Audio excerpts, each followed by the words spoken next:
Okay बच्चों, हम लोग कॉर्नर साइकिल पे थे और कॉर्नर साइकिल के सारे प्रोसेसेस को समझ चुके। हम लोग उसके अब आगे शुरू करते हैं।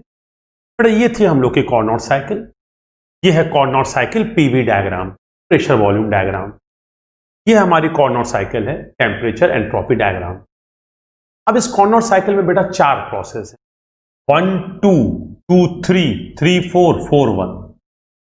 अगर इनको आप टीएस डायग्राम पे देखें तो 1 2 और 3 4 कैसे हैं? हॉरिजॉन्टल हैं और ये एक्सिस है टेम्परेचर, मतलब 2 हैं आइसोथर्मल और 2 कैसे हैं? आइसेंट्रोपिक। तो कॉर्नर साइकिल में 2 आइसोथर्मल और 2 आइसेंट्रोपिक प्रोसेस होते हैं। बेटा हम लोगों ने लास्ट टाइम पे ये देखा है कि कॉर्नर साइकिल क्या है। कॉर्नर इंजन के ऊपर एक काल्पनिक साइकिल का प्रस्ताव रखा था कॉर्नर साहब ने, और उसमें उन्होंने सारी आदर्श परिस्थितियों की बात की थी। जैसे हमारा वर्किंग मीडियम आइडियल गैस है, पिस्टन सिलेंडर जो है वो फ्रिक्शनलेस है, दीवारें जो हैं ऊष्मारोधी हैं, सिलेंडर की दीवार, हमारा माथा जो है जब चाहे ऊष्मारोधी और जब चाहे चालक बना सकते हैं।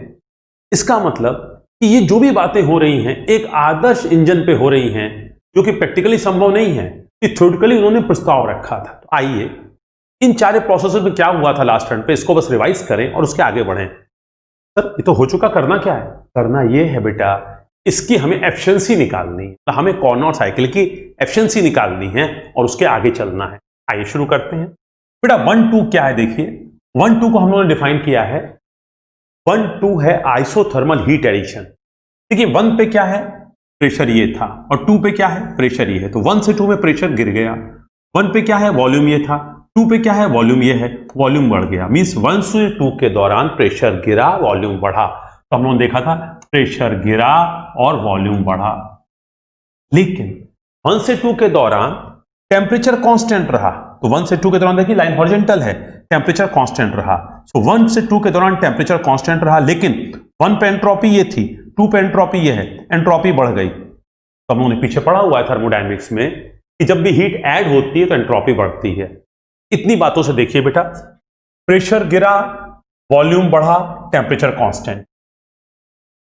इस दौरान हीट ऐड हुई मतलब पॉजिटिव, और एंट्रोपी बढ़ी। जब हीट ऐड होती तो एंट्रोपी बढ़ती है। और इस दौरान पिस्टन आईडीसी पे था, इसको हीट मिली आइसोथर्मली, मतलब हीट तो मिली, परंतु जितनी हीट मिली उससे टेम्परेचर बढ़ने नहीं दिया, टेम्परेचर कांस्टेंट रहा और पिस्टन आगे बढ़ते रह गया। पिस्टन आगे बढ़ गया मतलब एक्सपेंशन हो रहा है, एक्सपेंशन हो गया मतलब कार्य मिल रहा है, work done by the system. तो ये क्या हो रहा है? हमारा वर्क भी पॉजिटिव हो रहा है। अब टेम्परेचर हमारा कांस्टेंट है, हमारा वर्किंग मीडियम आइडियल गैस है। थर्मोडायनेमिक्स हमें सिखाती है कि आइडियल गैस की इंथैल्पी और आइडियल गैस की आंतरिक ऊर्जा क्या होती है? फलन होती है या फंक्शन होती है टेम्परेचर का।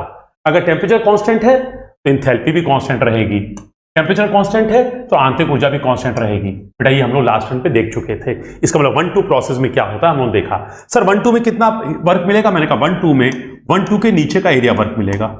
सर 1 2 के नीचे का एरिया क्यों वर्क मिलेगा? क्योंकि आप जानते हैं बेटा कि क्लोज सिस्टम के लिए, चूंकि देखिए कॉर्नर साइकिल में जो उन्होंने अजम्पशन लिया है वो लिया है कि हमारा जो सिस्टम है वो क्लोज्ड है, मतलब जो वर्क होता है वो क्या था? इंटीग्रल पीडीवी से निकालते हैं।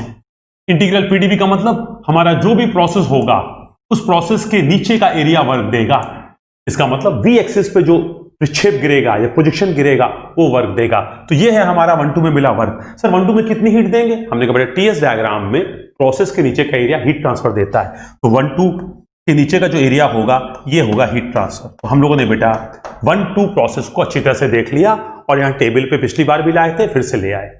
तो ये बार बार क्यों कर रहे हैं? मैंने कहा बेटा जब तक इस प्रोसेसेस को आप अच्छी तरह नहीं समझेंगे ना, आगे की साइकिल में आपको मजा नहीं आएगा। तो मैं उसको बार बार इसलिए कर रहा हूं कि आपके दिमाग में बैठ जाए चीजें। तो हम लोगों ने 1 2 प्रोसेस में क्या होता है देखा। प्रेशर वॉल्यूम टेम्परेचर पे क्या फर्क पड़ता है, हीट ट्रांसफर और वर्क ट्रांसफर पे क्या होता है, इंथैल्पी एंट्रोपी पे क्या होता है, और आंतरिक ऊर्जा पे क्या होता है उस वर्किंग मीडियम का जो सिलेंडर के अंदर है, जो आइडियल गैस है। और जो वर्क है उसको ग्राफिकली हमने दिखाया 1 2 के नीचे का एरिया। नीचे का एरिया क्यों लिया? क्योंकि क्लोज सिस्टम का प्रोसेस है। अगर ये ओपन सिस्टम का होता तो साइड का एरिया लेते। और इस दौरान हीट ट्रांसफर कितना होगा? सर 1 2 के नीचे का एरिया।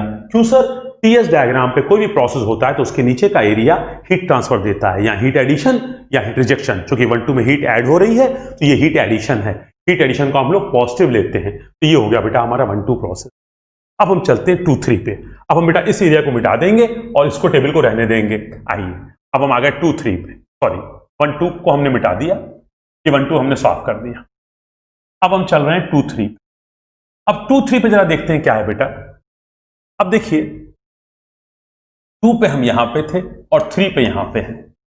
इसका मतलब जो प्रेशर है हमारा 2 से 3 में गिरा है, और 2 पे हम यहां पे थे वॉल्यूम में, 3 पे यहां पे, मतलब वॉल्यूम बढ़ा है। तो बेटा 1, 2 में पिस्टन आईडीसी से यहां तक आ चुका है, और 2, 3 में पिस्टन थोड़ा सा और आगे जा रहा है, मतलब वॉल्यूम बढ़ रहा है। वॉल्यूम बढ़ रहा है मतलब पिस्टन एक्सपेंड कर रहा है, मींस एक्सपेंशन है, तो प्रेशर गिर रहा है, वॉल्यूम बढ़ रहा है। तो 2 से 3 में भी प्रेशर गिर रहा है और वॉल्यूम बढ़ रहा है। एक चीज तो तय हो गई कि 1, 2 भी एक्सपेंशन था, 2, 3 भी एक्सपेंशन है, लेकिन 1, 2 कैसा एक्सपेंशन था? इस एक्सपेंशन के होते हुए टेम्परेचर बदल नहीं रहा था, तो ये था आइसोथर्मल एक्सपेंशन।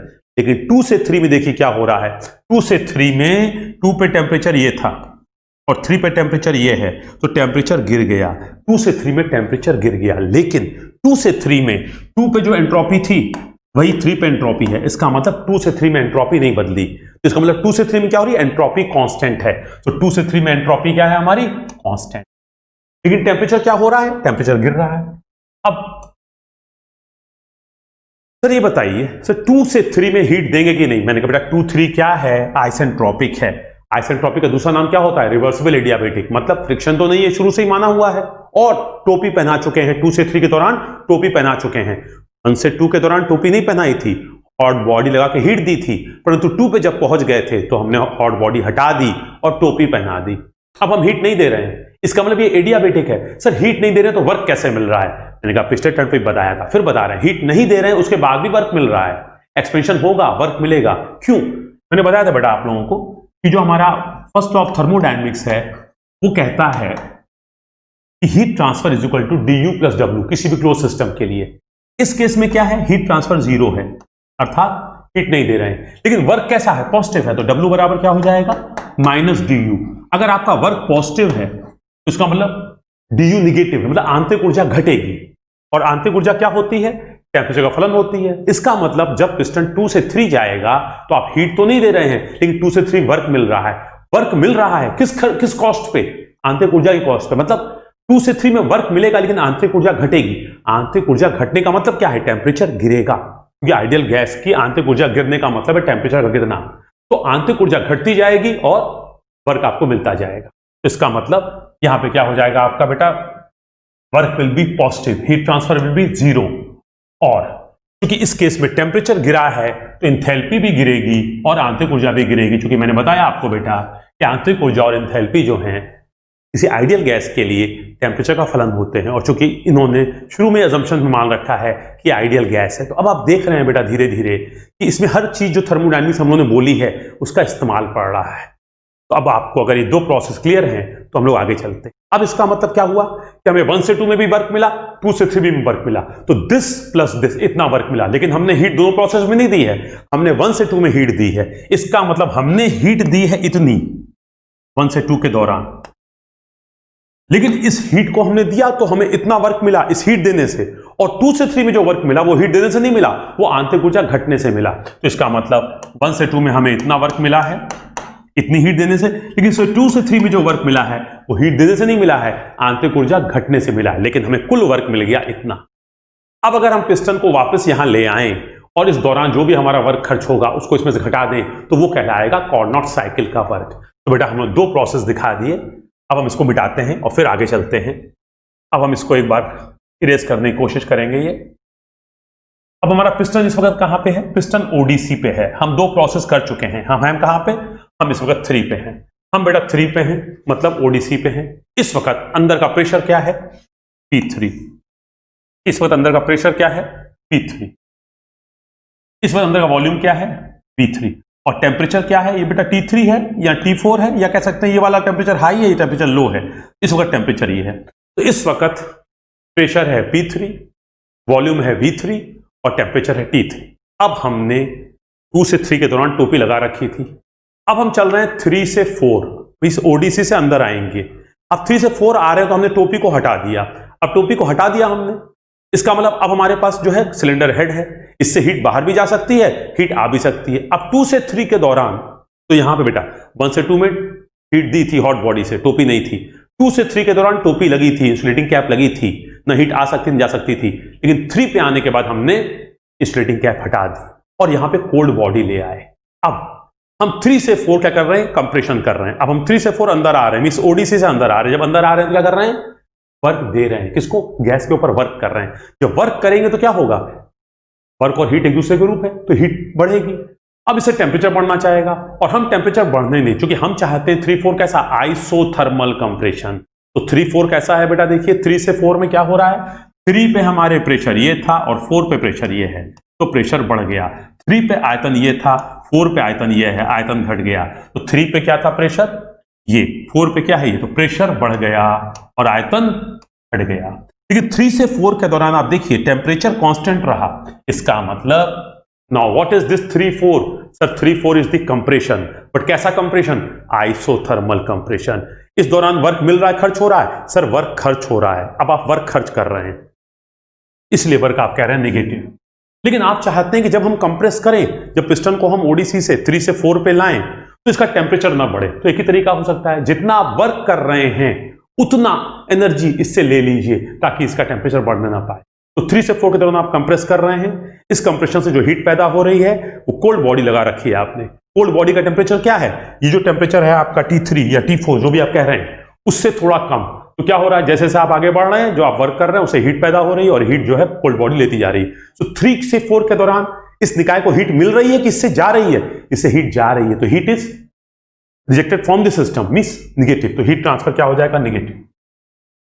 सर इस दौरान इंथैल्पी और आंतरिक ऊर्जा क्या होगा, मैंने कहा बेटा इंथैल्पी आंतरिक ऊर्जा टेम्परेचर पर डिपेंड करते हैं। टेम्परेचर कांस्टेंट है तो इंथैल्पी भी कांस्टेंट रहेगी और आंतरिक ऊर्जा भी कांस्टेंट रहेगी। सर एंट्रोपी को क्या होगा, मैंने कहा हीट देते हैं, हीट दी थी तो एंट्रोपी बढ़ी थी, हीट निकल रही है तो एंट्रोपी घटेगी। यहां देखो एंट्रोपी S3 ये थी और एंट्रोपी क्या हो गई ये, तो एंट्रोपी घटेगी। तो यहां देखिए बेटा एंट्रोपी घटेगी। इसका मतलब बेटा हम लोगों ने तीसरे प्रोसेस को भी देख लिया। अब बेटा ये नई चीज नहीं है, लास्ट टर्न में मैंने आपको सारे प्रोसेस एक एक करके बताए थे। आज मैं इन तीनों को, चारों को एक साथ बता रहा हूं ताकि क्लैरिटी थोड़ी और बढ़ जाए। तो कहीं ना कहीं बेटा देखिए ये प्रोसेसेस जितने ज्यादा क्लियर होंगे, आपको पूरी थर्मल को पढ़ने में, समझने में ज्यादा मदद मिलेगी। तो जब जब मुझे मौका मिलेगा मैं बार बार एक्सप्लेन करूंगा। 1, 2, 3, 4 बार के बाद आप समझना शुरू कर देंगे, घबराइए मत। आई अब बेटा मैं थोड़ा सा फिर से इसको मिटाने की कोशिश करता हूं। तो एक तरह से बेटा हम लोगों ने 3-4 तक आ गए। सर हम लोग आईडीसी पे आ गए, नहीं बेटा आईडीसी तो ये है। 3 से 4 का मतलब अभी आप रास्ते में आए हैं, अब एक बार और चलेंगे 4 से 1 तो आईडीसी पे आ जाएंगे। सर आगे जाने की जरूरत क्या है, मैंने कहा बेटा हम थर्मोडायनेमिक साइकिल पढ़ रहे हैं। साइकिल का मतलब जहां से चले थे वहीं लौट के आओ, क्योंकि साइकिल की परिभाषा क्या थी, जब निकाय अपनी प्रारंभिक अवस्था में लौट आता है, मतलब जो प्रॉपर्टीज थी P1, V1, T1 उस पर लौट आए तो लौट के बुद्धू घर को आए। तो अगर उस पर लौट आएगा तो कहेंगे थर्मोडायनेमिक साइकिल। तो क्या ये वहां तक आ गया, नहीं सर 4 तक आया है। अब हमें 4 से 1 चलना है, तो अब हम चलेंगे 4 से 1। अब 4 से 1 के दौरान क्या करेंगे, हमने यहाँ कोल्ड बॉडी लगा रखी थी। 3 से 4 के दौरान हम इससे हीट ले रहे थे। अब हम जब 4 पे आ गए हैं तो हमने क्या किया, कोल्ड बॉडी को हटा दिया और टोपी पहना दी। टोपी पहना दी का मतलब अब अगर हम 4 से 1 आएंगे, हम कंप्रेस करेंगे, हम इस पे कार्य खर्च करेंगे और उसमें हीट कार्य खर्च करेंगे तो हीट पैदा होगी और उसका टेम्परेचर अब बढ़ेगा, क्योंकि हीट बाहर नहीं जा सकती, दीवार उष्मारोधी थी और टोपी आपने पहना दी। तो अब चलेंगे आप 4 से 1। अब 4 से 1 चलेंगे, क्या हो रहा है, हाँ एक चीज थोड़ा सा बताने लायक है। सर इस दौरान जो वर्क खर्च होगा इस 3 से 4 में वो कितना होगा, मैंने कहा 3 से 4 में जो वर्क खर्च होगा बेटा वो 3 से 4 के नीचे का एरिया, इतना वर्क खर्च होगा, इतना वर्क आपको खर्च। सर कहां से आएगा, मैंने कहा भाई एक्सपेंशन में जो वर्क आपने पाया था उसी में थोड़ा खर्च कर लो। सर अगर वर्क जो पाए हैं पूरा खर्च कर देंगे तो हमें मिलेगा क्या, मैंने कहा बेटा जितना पाया है उसके तुलना में कम खर्च करना पड़ेगा तो तुम्हें नेट फायदा होगा, परेशान मत हो। मिलेगा 100 जूल, खर्च करेंगे 10 जूल, तब भी 90 जूलों में मिल जाएगा। देखते हैं। अब सर इस दौरान जब हम वर्क करेंगे तो कुछ हीट भी निकलेगी बाहर, मैंने कहा कितनी निकलेगी, मैंने कहा जो प्रोसेस टीएस डायग्राम पे उसके नीचे का एरिया। तो 3-4 के दौरान आपने जो वर्क किया वो ये है, जो वर्क खर्च हुआ वो ये है, और इस दौरान जो हीट बाहर निकलेगी जिसको हम बोलेंगे QR, वो 3-4 के नीचे का एरिया है, मतलब इतनी हीट निकल जाएगी। सप्लाई की थी आपने इतनी निकल जाएगी, इतना मतलब ये जो हीट बचेगी रेक्टेंगल में यही वर्क में बनेगी। आइए थोड़ी देर बाद देखेंगे। इतना हम लोग देख चुके हैं, इसका मतलब हम लोगों ने 3-4 प्रोसेस को भी देख लिया। अब बेटा आगे बढ़ते हैं थोड़ा सा और हम लोग देखते हैं 4-1 प्रोसेस को। अब बेटा हम लोग चलते हैं 4-1 प्रोसेस पे। 4-1 प्रोसेस में क्या हो रहा है देखिए, हम लोग 4 पे हैं, 4 का मतलब यहां पे, और 4 से 1 जा रहे हैं तो प्रेशर बढ़ रहा है। 4 पे हैं और 4 से 1 आ रहे हैं मतलब वॉल्यूम घट रहा है, तो प्रेशर बढ़ रहा है, वॉल्यूम घट रहा है। प्रेशर बढ़ रहा है और वॉल्यूम घट रहा है मतलब कंप्रेशन। इस दौरान टेम्परेचर क्या हो रहा है जरा देखिए, 4 से 1, 4 पे टेम्परेचर ये था, 1 पे टेम्परेचर ये है, टेम्परेचर बढ़ रहा है।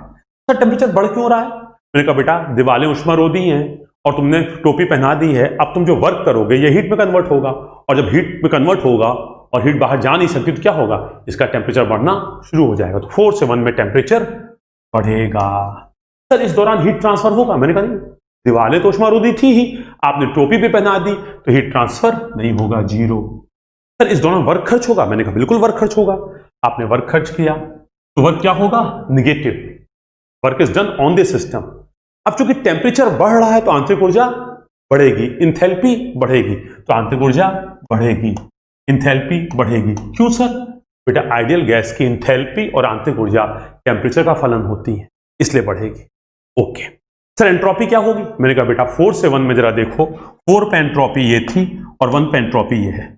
ये एडियाबेटिक प्रोसेस है, इस दौरान हीट ट्रांसफर नहीं हो रहा है और फ्रिक्शन तो शुरू से ही नहीं था, तो ये रिवर्सिबल एडियाबेटिक है। और रिवर्सिबल एडियाबेटिक को क्या बोलते हैं? आइसेंट्रोपिक। तो एंट्रोपी रिमेन्स कांस्टेंट, तो एंट्रोपी क्या रहेगी?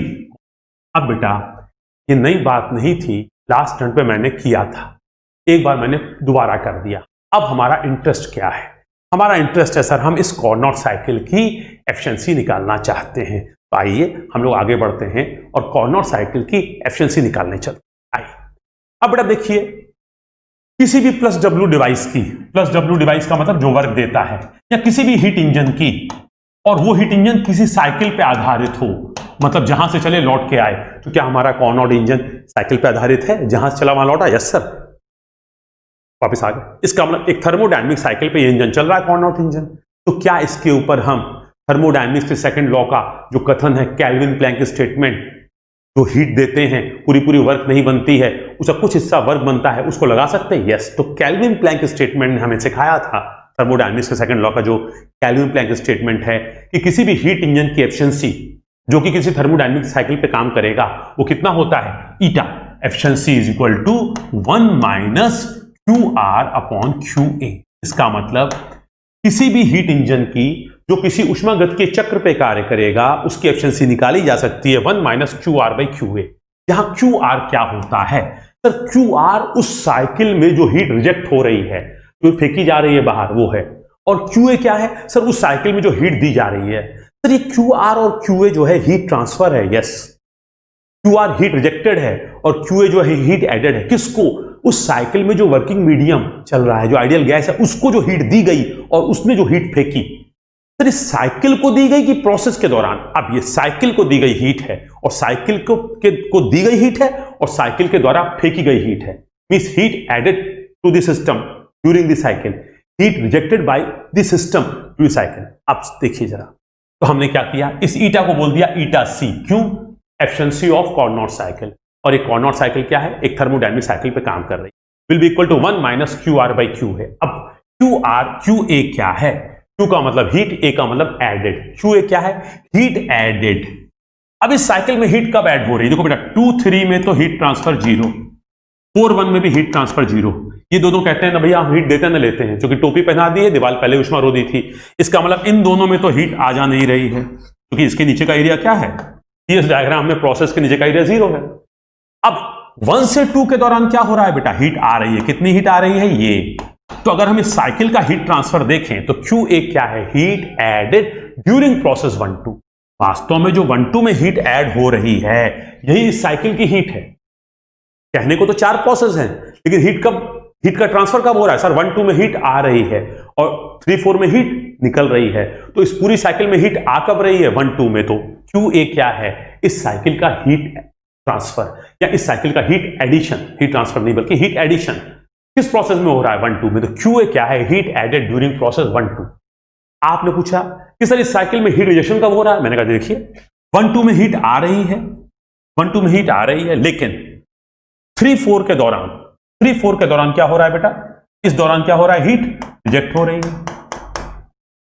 तो व्हाट इज क्यू आर? तो क्यू ए क्या है? 1-2 के दौरान हीट एडिशन, और यही 1-2 के दौरान जो हीट एडिशन हो रहा है ये साइकिल का हीट एडिशन है। क्यू आर क्या है सर? 3-4 के दौरान हीट रिजेक्शन।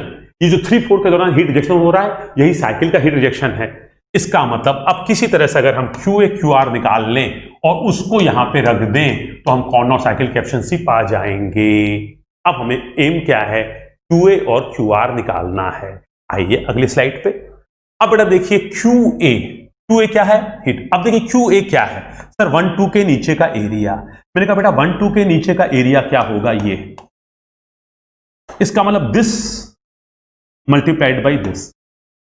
अब ये क्या हो जाएगा टेम्परेचर एक्सिस पे? What is this? T H. तो इसका मतलब 1-2 के नीचे का एरिया क्या हो जाएगा? T H. ये हो गया वाई ऑर्डिनेट जो हो गया, और ये क्या हो जाएगा? S2 minus S1। S2 minus, ये हो गया रेक्टेंगल का एरिया। या एक तरीका दूसरा भी है, हम लोग जानते थे बेटा कि ds चेंज इन एंट्रोपी बराबर डेल क्यू अपॉन टी। यहां पे डेल क्यू क्या होता है? Heat transfer. इसका मतलब ये जो हमारा क्यू ए है डिवाइडेड बाई टी, किस टेम्परेचर पे हीट एडिशन हो रहा है सर? ये T H means high temperature. बेटा हाई और लो का मतलब ये है ऊपर वाला टेम्परेचर हाई और नीचे वाला टेम्परेचर लो। तो अब इसका मतलब ये क्या हो रहा है? T H. इस दौरान एंट्रोपी में ट्रांसफर कितना हो रहा है सर? S2 minus S1। तो ये है S2 माइनस S1। अब अगर इस परिभाषा से देखो तो क्यू ए बराबर क्या हो जाएगा? क्यू ए बराबर T H multiplied by S2 minus S1। तुम यहां से देख लो या यहां से सीधे से एरिया निकाल लो, एक ही बात है। इसका मतलब हीट एडिशन आ गया तुम्हारा, हीट एडिशन बराबर डी क्यू 1-2 के दौरान, ये हो गया T H multiplied by change in entropy during 1-2 के दौरान एंट्रोपी में हुआ परिवर्तन, और ये फाइनली आ गया ये। इसका मतलब हम क्यू ए के स्थान पे ये रख सकते हैं। क्यू ए तो आ गया, अब हमें चाहिए क्यू आर।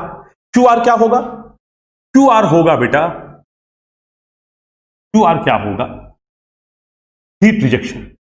किस दौरान? 3-4 के नीचे का एरिया। तो क्यू आर हो जाएगा 3-4 के नीचे का एरिया। 3-4 के नीचे का एरिया क्या है? ये। क्या कह सकते हैं इसको sir? This will be equal to S3 minus S4 multiplied by this will be TL।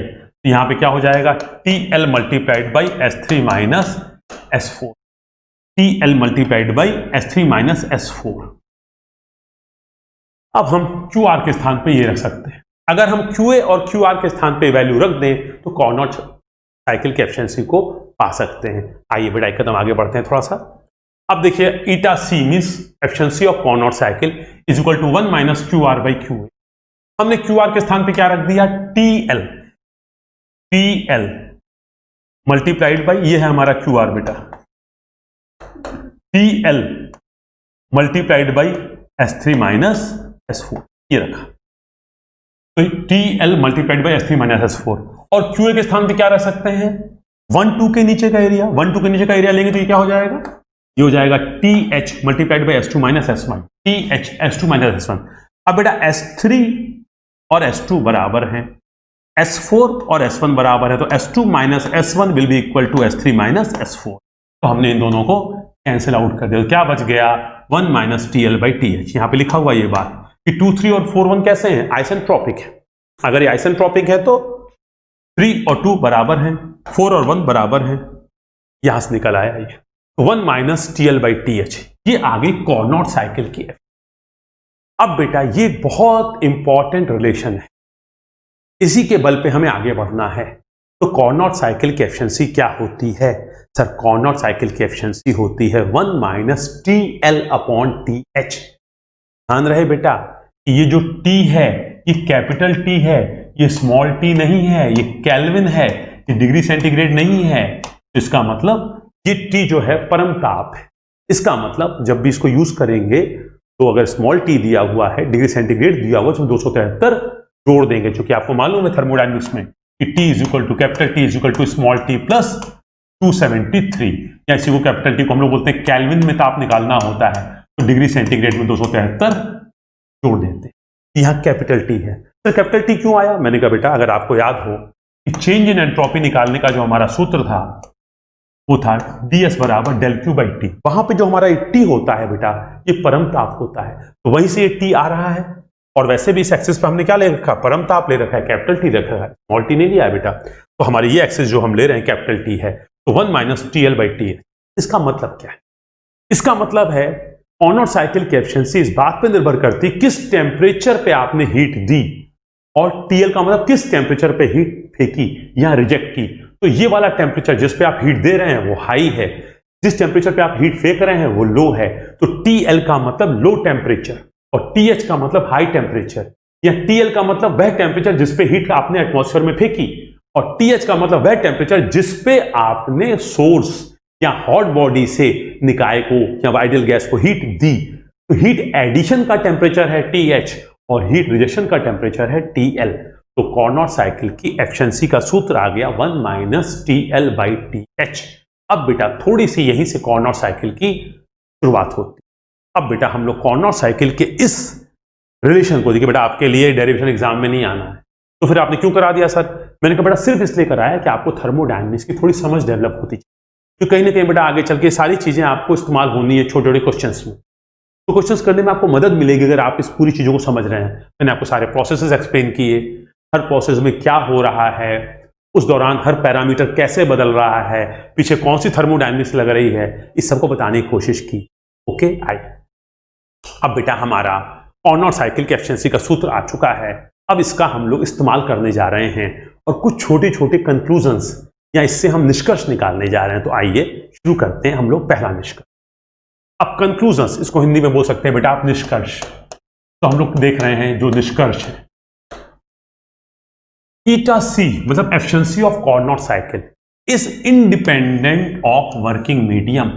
कि जो हमारा कार्यकारी माध्यम है उससे इंडिपेंडेंट है, मतलब कार्नोट साइकिल की एफिशिएंसी इस बात पे निर्भर नहीं करती कि कार्यकारी माध्यम कैसा है।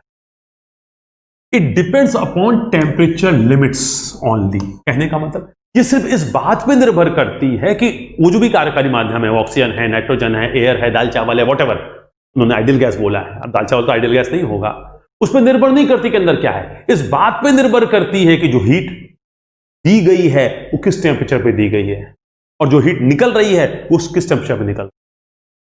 आप लोगों ने एक किताब पढ़ी होगी, बड़ी फेमस किताब है बेटा, you can win. Shiv Khera साहब की एक मोटिवेशन की किताब है, यू कैन विन। उस किताब में एक बच्चा आके गुब्बारे वाले से बोलता है कि भाई मुझे वो लाल वाला गुब्बारा दीजिए। तो जो गुब्बारे बेचने वाला पूछता है बेटा तुम्हें लाल गुब्बारा क्यों चाहिए, तो पीला, नीला, हरा, काला कोई ले लो। तो बच्चा बोलता है नहीं, लाल वाला गुब्बारा जो है आकाश में ऊंचाई तक गया है। बच्चे ने कहा था नहीं, ये रंग नहीं है जो तुम्हें ऊंचाई पे ले जाता है, ये गैस जो इस गुब्बारे के अंदर भरी हुई है वो तुम्हें ऊंचाई पे ले जाती है। मतलब कौन सी आइडियल गैस है या वर्किंग मीडियम क्या है इस पर प्रभाव नहीं पड़ता। फर्क इस बात से पड़ता है कि जो वर्किंग मीडियम है उसको किस टेम्परेचर पे हीट दी जा रही है और वो किस टेम्परेचर पे हीट नीचे फेंक रहा है। मींस टेम्परेचर पे निर्भर करती है वर्किंग मीडियम की प्रॉपर्टीज पे, अर्थात जो हमारा वर्किंग मीडियम है उसका गामा या एडियाबैटिक इंडेक्स कितना है, उसका मोलिकुलर वेट कितना है, उसका सीपी कितना है, उसका सीवी कितना है, उसका आर कितना है, ये सब क्या कहलाते हैं? ये सब कहलाते हैं थर्मोडायनेमिक प्रॉपर्टीज। कोई भी गैस है उसका गामा एडियाबैटिक इंडेक्स कितना है, उसका मोलिकुलर वेट कितना है, उसका सीपी कितना है, specific heat at constant pressure, CV specific heat at constant volume कितनी है, उसका कैरेक्टरिस्टिक गैस कांस्टेंट कितना है, इस पे निर्भर नहीं करती। किस पे निर्भर करती है? सिर्फ और सिर्फ इस बात में निर्भर करती है कि किस टेम्परेचर पे हीट दी जा रही है और किस टेम्परेचर पे हीट ली जा रही है, किस टेम्परेचर पे हीट फेंकी जा रही है। TH/TL पे निर्भर करती है। ईटा सी 1 माइनस TL/TH ये वर्किंग मीडियम की थर्मोडायनेमिक प्रॉपर्टीज या प्रॉपर्टीज पे निर्भर नहीं करती, किसी भी चीज पे निर्भर नहीं करती। ठीक है, आगे चलते हैं। अब बेटा इस पे आधारित हर गाइड में, हर किताब में एक छोटा सा सवाल है, हम आपके सामने वो सवाल पेश कर रहे हैं और फटाक से देखिए हम लोग कर पाते हैं कि नहीं, कर देते हैं कि अच्छी बात है। एक क्वेश्चन है, 3 Carnot cycle working under same temperature limits या सेम टेम्परेचर रेंज, मतलब 3 कार्नोट साइकिल हैं लेकिन वो तीनों कार्नोट साइकिल जो हैं सेम टेम्परेचर रेंज में काम कर रही हैं। मान लीजिए हमारी एक कार्नोट साइकिल है ये C1। अब जरा देखिएगा बेटा, मैंने ये कार्नोट साइकिल दिखाने की कोशिश की है, थर्मोडायनेमिक्स में हम लोग ऐसे ही करते हैं, चक्कर बना दिया मतलब ये जो भी इंजन है वो उष्मागतिकी चक्र पे काम कर रहा है। C1 लिख दिया मतलब ये फर्स्ट कार्नोट साइकिल है, इसको हीट हम दे रहे हैं किस टेम्परेचर से, मान लो TH टेम्परेचर से, और ये हीट फेंक रहा है किस टेम्परेचर पे, मान लो TL टेम्परेचर पे। और मानी बात है इंजन है तो ये हीट ले रहा होगा और वर्क दे रहा होगा। अब इस इंजन की कुछ ना कुछ एफिशिएंसी होगी। अब दूसरा इंजन जो है वो भी इसी तरह का है, वो C2 इंजन है, वो भी हीट ले रहा है और हीट फेंक रहा है, लेकिन वो भी किस टेम्परेचर से ले रहा है, TH से, और फेंक किस पे रहा है, TL पे।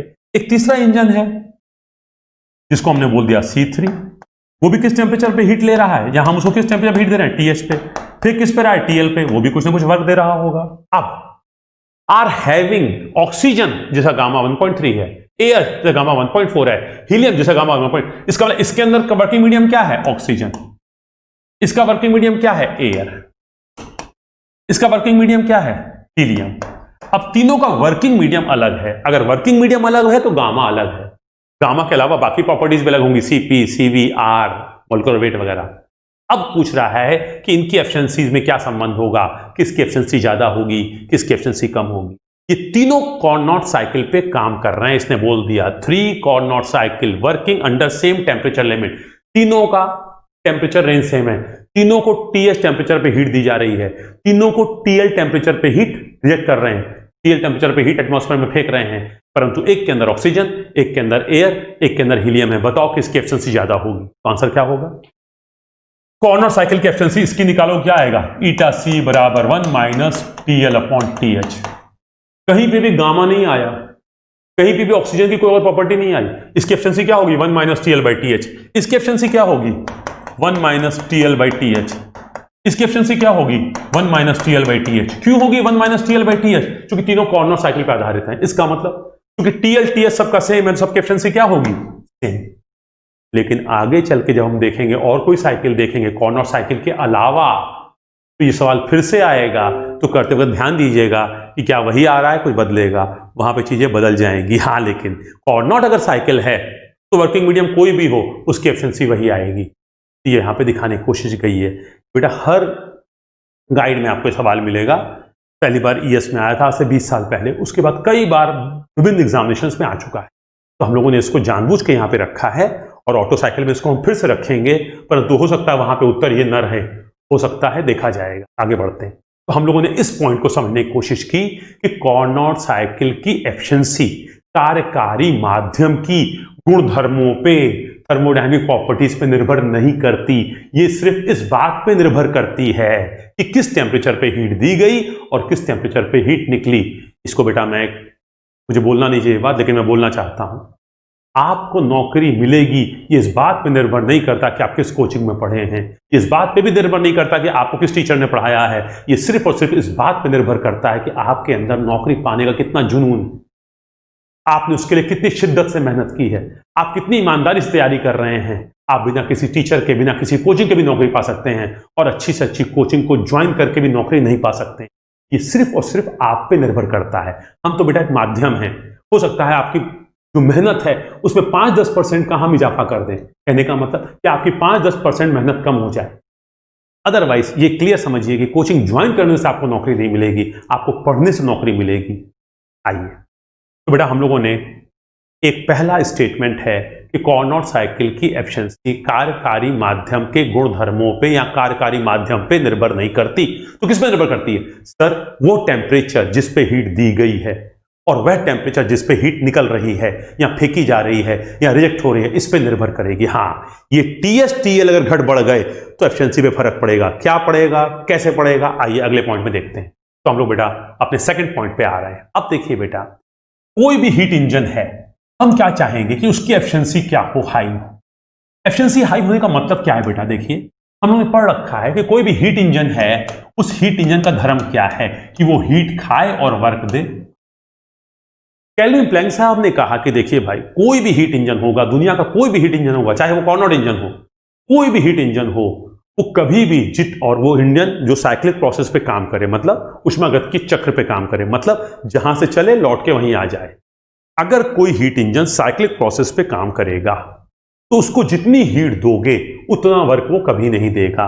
जो तुम हीट दोगे उसमें से कुछ हीट वो एटमॉस्फेयर में फेंक देगा और बाकी वर्क देगा। मान लीजिए आपने 100 जूल हीट दी, तो क्या कभी आपको 100 जूल वर्क मिलेगा? नहीं, कभी भी 100 जूल नहीं मिलेगा।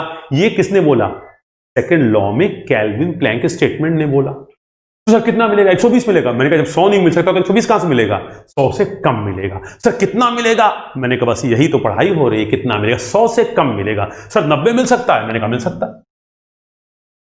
सर 50 मिल सकता है? मैंने कहा मिल सकता है।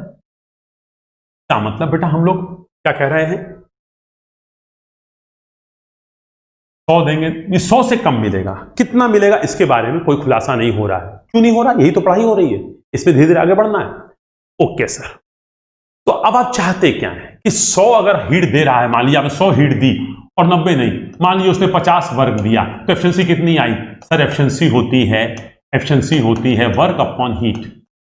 आपने 100 हीट दी है और वर्क उसने 50 दिया है, तो एफिशिएंसी हो गई 50%। तो आप क्या चाहते हैं कि 100 जूल हीट दे के 50 जूल वर्क मिले, कि 60 जूल वर्क मिले, कि 70 जूल वर्क मिले, कि 80 जूल वर्क मिले? हम चाहेंगे कि हमें वर्क ज्यादा मिले। 100 जूल हीट देके 100 जूल हीट देके वर्क ज्यादा मिलेगा मतलब क्या है? आप चाहेंगे आपके इंजन की एफिशिएंसी जितनी ज्यादा हो उतनी अच्छा। तो हम क्या चाहते हैं?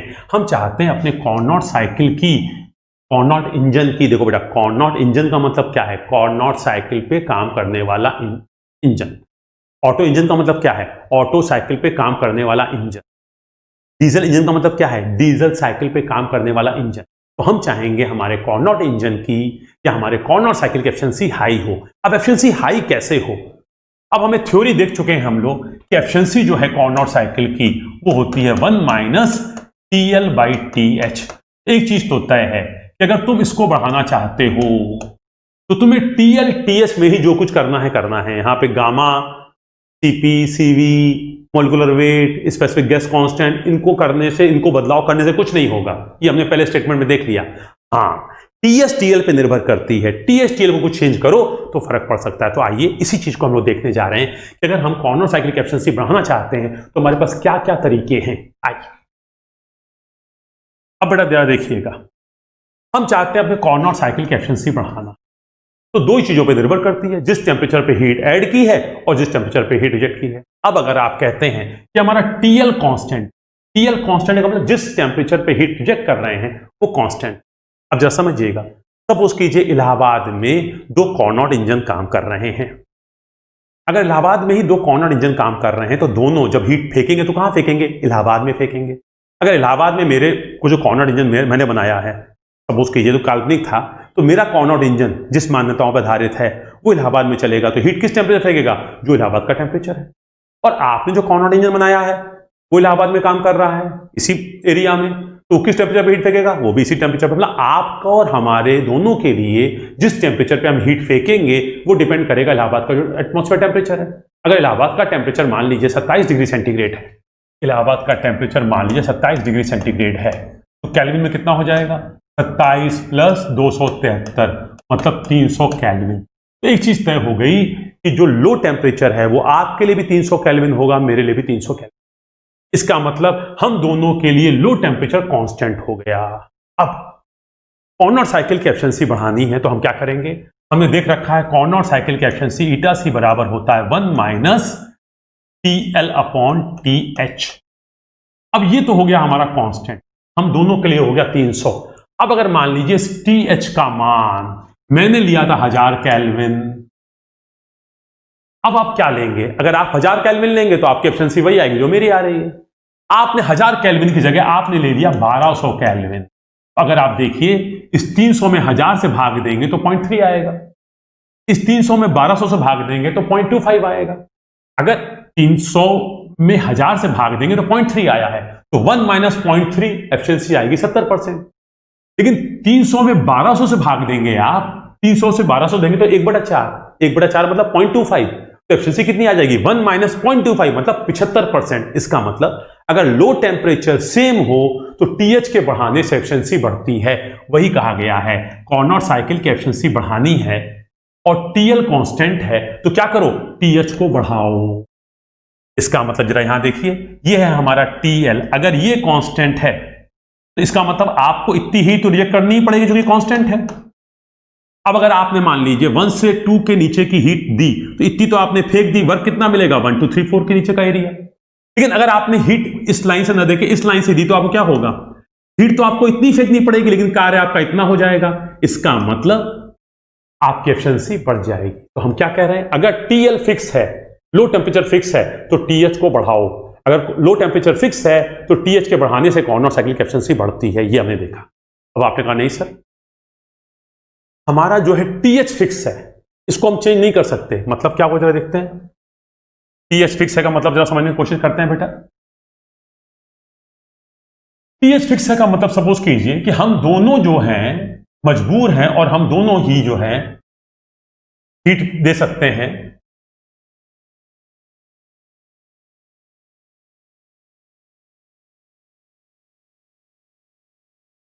हम दोनों के लिए टीएच का मान, हाई टेम्परेचर जो है वो फिक्स है। सपोज कीजिए हमारे दोनों के लिए टीएच का मान 1000 केल्विन है। मतलब ये वाली जो लाइन है हमारी ऊपर वाली लाइन टीएच, ये फिक्स है। सपोज कीजिए, अब मेरी बात को पकड़ने की कोशिश करिएगा थोड़ा सा बेटा, बोर्ड को नहीं संभाल पा रहा हूं।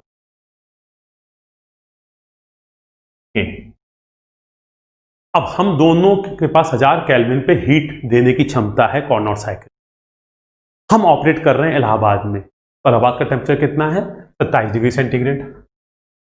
इलाहाबाद का टेम्परेचर 27 डिग्री सेंटीग्रेड है, तो मानी बात है कि लो टेम्परेचर मेरे लिए क्या है, 300 केल्विन। तो मुझे इलाहाबाद में अगर मैं चलाऊंगा, मैं इलाहाबाद में चलाऊंगा कार्नोट साइकिल, तो एफिशिएंसी क्या हो जाएगी, 1 minus T L upon T H.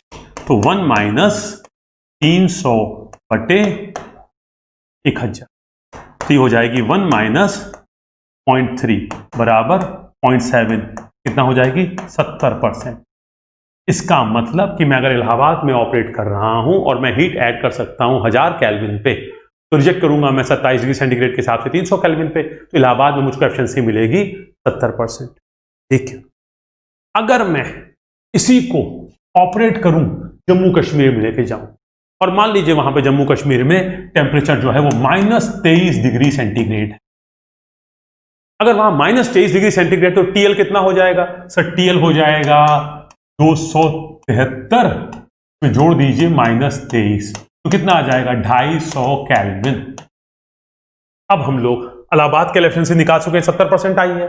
अब हम निकालने जा रहे हैं श्रीनगर में, जम्मू कश्मीर हमारा ठंडा प्रदेश है, वहां पे अगर हम इंजन चलाएं, लेकिन हम वहां पे भी हीट ऐड कर रहे हैं 1000 केल्विन पे, लेकिन अब वहां पे लो टेम्परेचर क्या है, लो टेम्परेचर जो है 27 डिग्री सेंटीग्रेड नहीं है, -23 है, तो वहां पे हमारा टीएल कितना हो गया, 250 केल्विन। अब हम वहां पे अगर एफिशिएंसी निकालेंगे, एफिशिएंसी इन श्रीनगर, तो कितनी आ जाएगी बेटा, 1 माइनस 250, क्यों, चूंकि टीएल लो टेम्परेचर कितना हो गया, 250 पे हीट फेंकेंगे, और सप्लाई किस पे करेंगे, 1000 पे, तो कितना हो जाएगा, 1 माइनस 0.25, 1 माइनस 0.25 मतलब 0.75, तो कितना आ रहा है, 75%। इसका मतलब अगर टीएच फिक्स है, ऊपर वाली लाइन फिक्स है, तो इसको नीचे ले जाओ। तो अब क्या कह रहा है, देखो, अगर टीएच कांस्टेंट है तो टीएल क्या करो, गिराओ। इसका मतलब ये हमारी कार्नोट साइकिल है। अगर आपको एफिशिएंसी समझिए बेटा, ये टीएच है, ये टीएल है, इसके बीच की चीज वर्क है। अगर आपको वर्क बढ़ाएंगे तभी आपकी एफिशिएंसी बढ़ेगी। तो वर्क बढ़ाना है, ये लाइन फिक्स है, टीएल फिक्स है, तो इसको ऊपर कर दो, वर्क बढ़ गया। और ये लाइन फिक्स है ऊपर वाली, तो इसको नीचे कर दो। यही कहा जा रहा है कि अगर आप कार्नोट साइकिल की एफिशिएंसी बढ़ानी है तो आपके पास दो तरीके हैं, टीएच और टीएल। तो टीएच फिक्स है तो टीएल को नीचे कर दो या गिरा दो, घटा दो, और टीएल फिक्स है, नीचे वाली लाइन फिक्स है, तो इसको बढ़ा दो। और अच्छा तो क्या हो कि इसको बढ़ा दो और इसको घटा दो, इसको बढ़ा दो और इसको घटा दो, ये ऊपर चला जाए और ये नीचे आ जाए। इसका मतलब बेटा कार्नोट साइकिल की एफिशिएंसी बढ़ाने के 3 तरीके हो गए, टीएच बढ़ा दो, टीएल कांस्टेंट है तो, टीएच कांस्टेंट है तो टीएल घटा दो, और सबसे अच्छा तो यह है कि टीएच को बढ़ाओ और टीएल को घटाओ, टीएच को बढ़ाओ और टीएल को घटाओ। ओके, आइए इस बात को जरा मैं आपको घरेलू से बताऊंगा तो आपको बहुत अच्छा समझ में आ जाएगा। हमारे पुराने बच्चे इस एग्जाम्पल को याद रखते हैं, तो आइए जरा डिस्कस करते हैं अभी आपके साथ।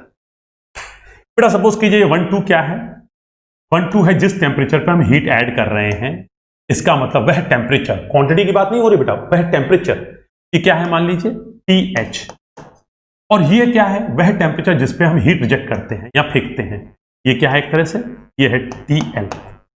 अब हम इसको बदल दे रहे हैं, हम कह रहे हैं ये लाइन जो है, इसके नीचे का जो एरिया होता है वो हीट एडिशन होता है, इसके नीचे का एरिया जो होता है हीट रिजेक्शन होता है। हम कह रहे हैं ये लाइन जो है वो मेरी कमाई है, इस लाइन के नीचे का एरिया जो है वो मेरी कमाई है, तो इस लाइन के नीचे का एरिया मेरी कमाई है। और इस वाले लाइन के नीचे का एरिया क्या है? मेरा खर्चा है। तो मान लीजिए मेरी कमाई है 1-2 के नीचे का एरिया, तो मेरी कमाई कितनी है? मान लीजिए ये। और मान लीजिए 3-4 के नीचे का एरिया जो है, सपोज कीजिए मैंने इसको कर दिया ग्रीन कलर से, और 3/4 नीचे का एरिया मान लीजिए ये है मेरा खर्चा। तो मेरी कमाई है इतनी और मेरा खर्चा है इतना, तो मेरी नेट बचत कितनी है? ये। अब मैं अपनी बचत बढ़ाना चाहता हूं तो मैं क्या करूं? मैं इस लाइन को, ये जो हमारी ऊपर वाली लाइन है, ये तो फिक्स है, खर्चे तो मेरे कम नहीं हो सकते, मिनिमम जितने हैं मैं इसको ऊपर करता जाऊं। अगर मैं इसको ऊपर करता जाऊंगा तो क्या खर्चे उतने ही हैं और मेरी कमाई बढ़ती जा रही है, तो मेरी बचत बढ़ती जाएगी, मेरी एफिशिएंसी बढ़ रही है, पत्नी खुश रहेंगी। अब मान लीजिए मेरी कमाई नहीं बढ़ पा रही है, कमाई नहीं बढ़ पाई तो मैं क्या करूं? अपने खर्चे कम करने की कोशिश करूं, तो मेरी बचत बढ़ जाएगी। इसका मतलब कि घर में मैं 2 बार चाय पीता हूं तो 1 बार पीना शुरू कर दूं, नींबू की चाय पीना शुरू कर दूं, खर्चे कम कर लें। अब हो पत्नी क्या चाहती है कि भाई खर्चे को कम करते चलो और कमाई को बढ़ाते जाओ। इसका मतलब ये लाइन अगर नीचे आती जाए और ये लाइन ऊपर चलती जाए तो ये एरिया जो है बढ़ता जाएगा। इसका मतलब हम सब लोग क्या है, अगर इस तरह से चलेंगे तो बचत कम हो जाएगी, कमाई कम खर्चे ज्यादा। ये क्या है? खर्चे कम कमाई ज्यादा। तो ये चीज है, आप समझ रहे हैं बेटा? तो इसका मतलब अगर आप कॉर्नर साइकिल की एफिशिएंसी बढ़ानी है तो मूल मंत्र क्या है? TH should be as high as possible. ये जितना ऊपर हीट ऐड करो, 1000 केल्विन पे नहीं, 2000 केल्विन पे, 3000 केल्विन पे, 5000 केल्विन पे, और ये कर रहे थे 300 केल्विन पे भी, सर 250 केल्विन पे, सर 200 केल्विन पे, सर 150 केल्विन पे। जितना नीचे हीट जेट करो उतना अच्छा, जितना ऊपर हीट ऐड करो उतना अच्छा। इसका मतलब TH should be as high as possible और TL should be as low as possible. इसका मतलब इन दोनों के बीच में डिफरेंस क्या होना चाहिए? लार्ज होना चाहिए। ये डिफरेंस जितना लार्ज होगा कॉर्नर की एफिशिएंसी उतनी अच्छी होगी, ये डिफरेंस जितना कम होगा कॉर्नर की एफिशिएंसी उतनी बुरी होगी। इस चीज को हमने आपको समझाने की कोशिश की है, आगे भी कई बार ये आएगा। बहरहाल पहली बार आप देख रहे हैं अगर, तो आपके लिए थोड़ा सा नया होगा। जो बच्चे थर्मोडायनामिक्स को अच्छी तरह से देख चुके हैं उनके लिए रिवीजन है। तो आइए बेटा, हम लोग तीसरे पॉइंट को देख लिया, ठीक है। अब हम लोग अगले पॉइंट पे चलते हैं, बस 1-2 पॉइंट और है, उसके बाद हम लोग कॉर्नर साइकिल लगभग फिनिश हो जाएगी। आइए आगे बढ़ते हैं। अच्छा बच्चों, देखिए हम लोगों ने 3 पॉइंट तक देख लिया। अब हम लोग चल रहे हैं अगले पॉइंट पे, जिसको हम बोल रहे हैं 4th पॉइंट। अब आप लोग देख रहे होंगे सर की शर्ट चेंज हो गई। बेटा दिन बदल गया, लेक्चर कंटिन्यू कर रहा है, दिन बदल गया है, सेकंड डे हम रिकॉर्डिंग कर रहे हैं इसलिए शर्ट बदल गई है, ठीक है। आई अब बेटा एक बहुत इंपॉर्टेंट बात कि सर कॉर्नर साइकिल की एफिशिएंसी कितनी होती है। अब अगर आप हमारे सामने होते तो मैं इस प्रश्न को क्लास में उठाता, तो कॉर्नर साइकिल की एफिशिएंसी कितनी होती? तो एक आंसर हम दे रहे हैं आपको, सर 100%। नहीं हुई सर, 100%, 100%। अब कॉर्नर साइकिल की एफिशिएंसी 100% होती है। ऐसा हो सकता है कुछ बच्चों के दिमाग में हो और वो ये आंसर दे रहे हैं 100% होती है, उसके पीछे लॉजिक क्या होता है? लॉजिक ये होता है कि सर कॉर्नर इंजन तो आदर्श इंजन है, ये तो काल्पनिक इंजन है, तो कोई प्रैक्टिकल इंजन तो है नहीं सर, ये बनना तो है नहीं, इसमें घर्षण भी नहीं है सर, सारी बातें आदर्श हैं। जब सारी बातें आदर्श हैं, सर ये आदर्श इंजन है तो 100% देगा थ्योरेटिकली, प्रैक्टिकली नहीं देगा। तो अब हम यहीं पे थोड़ा सा आगे कहना चाह रहे हैं बेटा, जो थर्मोडायनामिक्स का सेकंड नियम है SLOT, इस थर्मोडायनामिक्स के सेकंड नियम में 2 स्टेटमेंट हम लोग पढ़ते हैं बेटा। एक को बोलते हैं केल्विन प्लैंक स्टेटमेंट और दूसरे को बोलते हैं क्लॉजियस स्टेटमेंट। जो केल्विन प्लैंक स्टेटमेंट होता है वो लागू होता है हीट इंजन के ऊपर, या कह सकते हैं +W डिवाइसेस के ऊपर, या कह सकते हैं ऐसी डिवाइसेस जो आउटपुट देती हैं, वर्क देती हैं। और क्लॉजियस स्टेटमेंट लगता है हीट पंप के ऊपर, या कह सकते हैं आप रेफ्रिजरेशन डिवाइसेस के ऊपर जो -W होती हैं, जो कार्य खाती हैं। अब केल्विन प्लैंक स्टेटमेंट ने क्या कहा था, अगर आपको याद हो, कि हीट को पूरा 100% कार्य नहीं बनाया जा सकता, चाहे कितना भी आदर्श इंजन हो। इसका मतलब कॉर्नोट इंजन या कॉर्नोट साइकिल, कॉर्नोट इंजन की साइकिल है और कॉर्नोट इंजन आदर्श इंजन है, परंतु केल्विन प्लैंक स्टेटमेंट ने कहता है आदर्श परिस्थितियों में भी हीट को पूरा वर्क नहीं बनाया जा सकता। इसका मतलब कि कॉर्नोट इंजन की एफिशिएंसी 100% होती है, क्योंकि ये काल्पनिक इंजन है, क्योंकि आदर्श इंजन, ये बात गलत है। इसका मतलब क्या हुआ कि कॉर्नोट इंजन की जो एफिशिएंसी होती है वो 100% से कम होती है। अब कितनी होती है इसके बारे में हम लोग अभी डिस्कस करेंगे आगे। तो एक चीज तो तय हो गई कि कार्नोट इंजन की एफिशिएंसी 100% नहीं हो सकती, उससे कम हो सकती। इसको हम दो तरह से सिद्ध करने जा रहे हैं। एक तो हमने ये बोला अभी आपसे कि केल्विन प्लैंक साहब ने बोला कि हीट पूरी पूरी वर्क नहीं बन सकती। अगर हीट पूरी पूरी वर्क नहीं बन सकती, इसका मतलब जो हमारा इंजन है, कोई भी इंजन है, चाहे कितना भी आदर्श हो, उसकी एफिशिएंसी 100% नहीं हो सकती। ये बात हो गई। अब इसको हम लोग एक दूसरे तरीके से भी कह सकते हैं कि कार्नोट इंजन की एफिशिएंसी कभी भी 100% नहीं हो सकती। क्यों नहीं हो सकती, आइए देखते हैं जरा एक दूसरा तरीका, एक दूसरे नजरिए से। हमने कहा देखिए कार्नोट साइकिल की एफिशिएंसी ईटा सी बराबर होती है 1 माइनस TL/TH। अब अगर कार्नोट साइकिल की एफिशिएंसी को 100% होना है तो इसका मतलब ये हो गया 1। इसका मतलब ये वाला जो फैक्टर है इसको 0 होना पड़ेगा। अगर ये 0 हो जाए तो 1 माइनस 0 विल बी 1, तो इसकी एफिशिएंसी 100% आ जाएगी। अब इसको 0 होने के लिए कंडीशन क्या है कि जो TL है इसको 0 होना पड़ेगा। इस TL को 0 कर दो तो 0 बटे समथिंग विल बी 0, और अगर आपने TH को 0 कर दिया तो हीट दे ही नहीं पाएंगे। TH 0 कर देंगे तो इनफाइनाइट हो जाएगा, समथिंग अपॉन 0 हो जाएगा। तो इसका मतलब इसको 0 होने के लिए कंडीशन क्या है? कंडीशन है कि TL must be 0। TL must be 0 का मतलब क्या हुआ कि जो आप हीट रिजेक्ट करेंगे वो 0 पे करेंगे। अब तो इसका मतलब क्या हुआ? मैंने कहा इसका मतलब कोल्ड बॉडी जो है उसका टेम्परेचर 0 है, और 0 कभी भी तापमान हम लोग अचीव नहीं कर सकते। 0 temperature can not be achieved. Sir 0 नहीं अचीव कर सकते, क्या बात कर रहे हैं सर? 0 डिग्री सेंटीग्रेड पे बर्फ होती है, -25 डिग्री सेंटीग्रेड अभी होता है टेम्परेचर, आपने खुद ही बताया श्रीनगर का पिछले एग्जाम्पल में, और आप कह रहे हैं 0 अचीव नहीं कर सकते। मैंने कहा बेटा ये कैपिटल T बराबर 0, कैपिटल T बराबर 0 का मतलब हो गया स्मॉल t बराबर -273 डिग्री सेंटीग्रेड। क्योंकि थर्मोडायनेमिक्स हमको सिखाती है कि जो हमारी आइडियल गैस है उसके लिए V प्रोपोर्शनल टू T, जब T 0 होगा तो ये V 0 हो जाएगा, कभी भी गैस का अस्तित्व खत्म नहीं हो जाएगा। इसका मतलब we can never achieve capital T is equal to 0। इसके पास पहुंच सकते हैं, 1 केल्विन आ सकते हैं, 0.1 केल्विन आ सकते हैं, लेकिन हम 0 केल्विन नहीं आ सकते। इसका मतलब कार्नोट साइकिल की एफिशिएंसी को 0 होने के लिए इस फैक्टर को 0 होना है, इस फैक्टर को 0 होने के लिए TL को 0 होना है, एंड विच इज इम्पॉसिबल। इसका मतलब कि कभी भी हम कार्नोट साइकिल की एफिशिएंसी 0 नहीं पा सकते। तो मैंने केल्विन प्लैंक वाले कथन से भी इस बात को कहने की कोशिश किया, और इधर से भी हमने कहने की कोशिश की।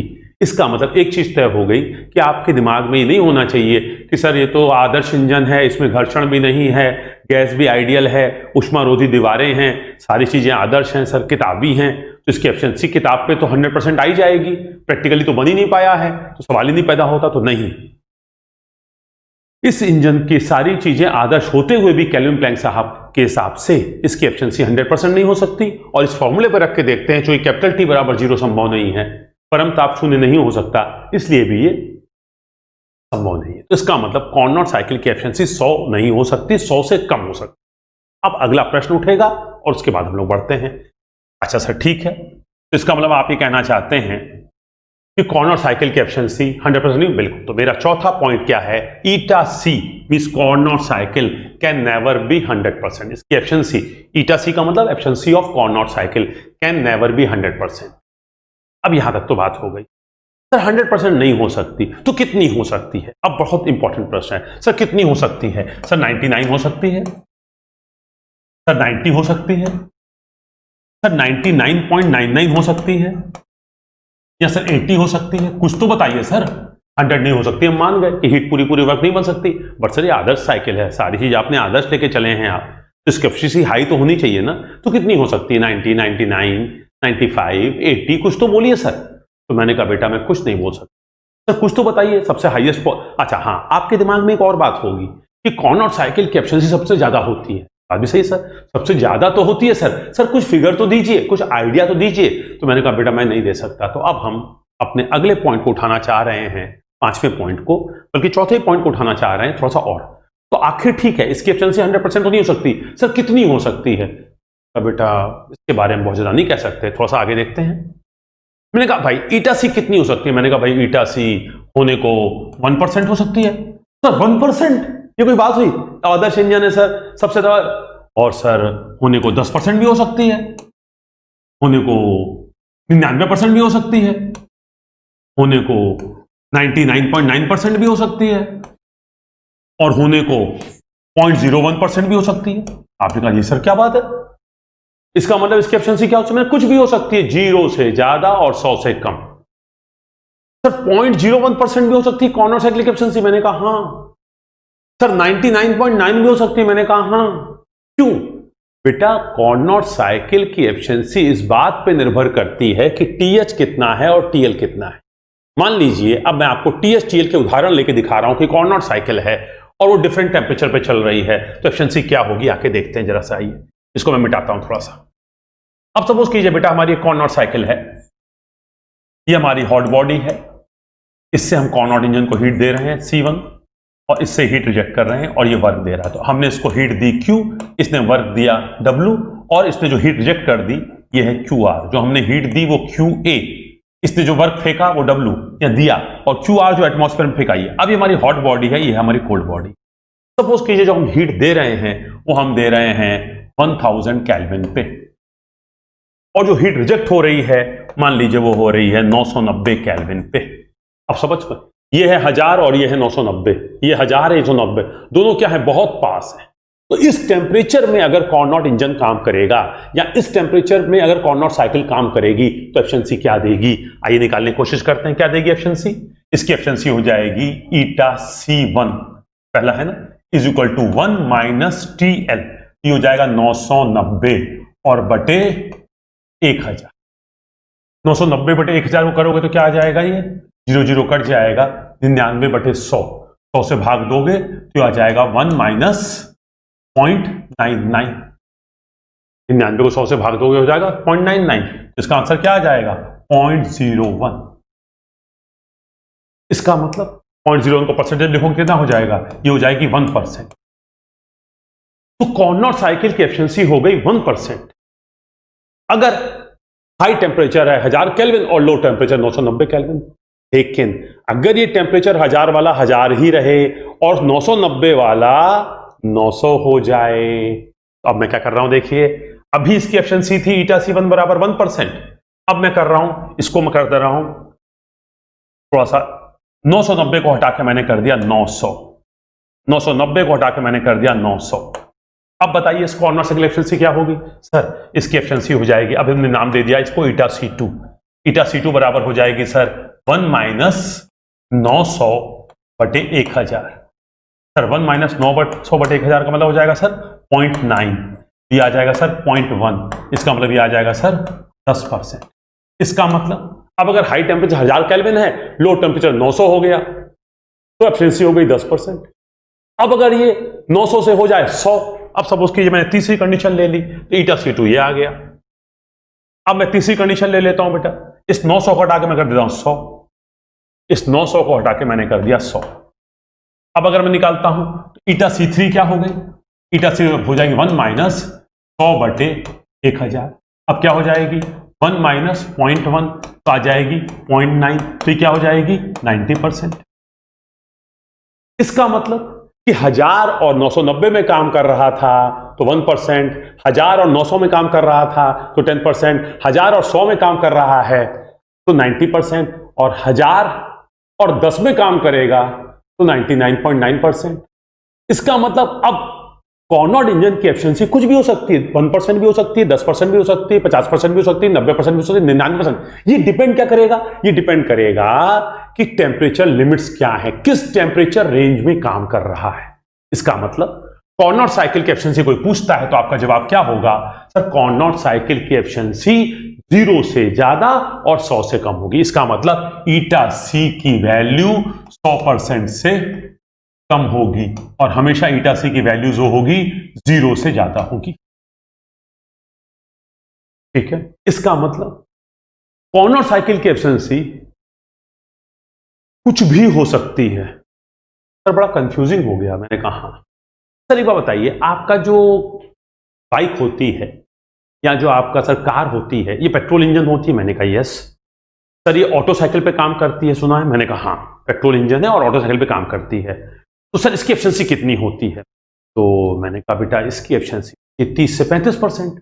अब मेरी बात को समझने की कोशिश कीजिए, कंफ्यूजन कहाँ रहा है। तो अभी मैंने एक जवाब दिया कि कॉर्नर साइकिल की एफिशिएंसी होती है 0% से ज्यादा और 100% से कम। हाँ, कॉर्नर साइकिल की एफिशिएंसी कभी भी 100 नहीं हो सकती और 0 नहीं हो सकती, क्योंकि हीट इंजन है तो कुछ ना कुछ तो वर्क देगा।